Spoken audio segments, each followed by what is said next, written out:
So నిన్న నుంచి నాకు చాలామంది ఫోన్లు మొత్తం జిల్లాల నుంచి గ్రామాల నుంచి ఫోన్లు.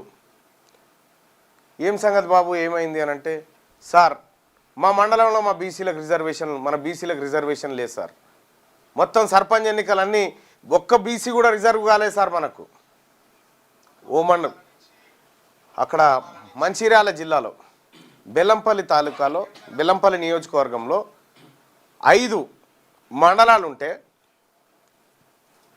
మొత్తం ఈ 5 మండలాల్లో కలిపి 3 ఏమో సర్పంచులు బీసీకి అయినాయి, 3 మండలాల మొత్తమే లేవు.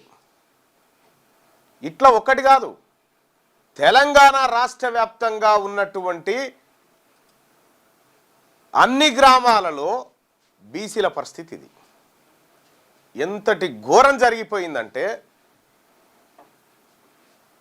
23% లోపుకు పడిపోయినాం రిజర్వేషన్లో బీసీలం. నేను పదే పదే మొత్తుకుంటా ఉన్నా.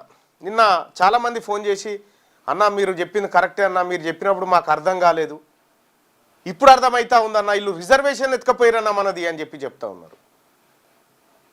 నేను దాని మీదే పోరాటం చేస్తూ ఉన్నా కదా. మీకు అర్థమైందా? మీకు ఏం చేస్తూ ఉన్నారో, వీళ్ళు ఏం చేస్తూ ఉన్నారో, ఎవడు మన సొమ్మెత్తుకపోయి తింటా ఉన్నాడో, ఎవడు మన రిజర్వేషన్ దొబ్బకపోయిండో మీకు కనిపించిందా? ఇప్పుడన్నా అర్థమైందా అంటే, ఇప్పుడు బుద్ధి వచ్చిందన్న అని చెప్తా ఉన్నారు. ఇప్పుడు అర్థమైందన్న, ఈ దొంగలు మనల్ని బతకనియరన్న వీళ్ళు రాజకీయంగా, కాబట్టి వీళ్ళని రాజకీయంగా సమాజ్ చేయాల్సిందే అని చెప్తాం చాలామంది. ఒక శాంపిల్ ఉదాహరణ చెప్తా. ఇగో నల్గొండ జిల్లాకు సంబంధించినటువంటి ఏది సర్పంచ్ గ్రామ పంచాయతీకి సంబంధించినటువంటి లేటెస్ట్ రిజర్వేషన్ ఇది దేవరకొండ డివిజన్ పరిధిలోకి వస్తుంది. ఇక్కడ చూడండి, ఇగో ఒకటే బీసీ 10వ నెంబర్, మొత్తం పోయినాయి రిజర్వేషన్లు అన్నీ పోయినాయి బీసీలే. ఒక్క వీర్నపల్లి ఏందన్నా, ఎన్ని పోయినాయో మొత్తం. ఎక్కడ? వీర్నపల్లి మండలం సర్పంచ్ రిజర్వేషన్. ఇగో ఇది వీర్నపల్లి మండలం, ఏది గంభీరావుపేట మండలానికి సంబంధించినటువంటిది ఈ మండలం.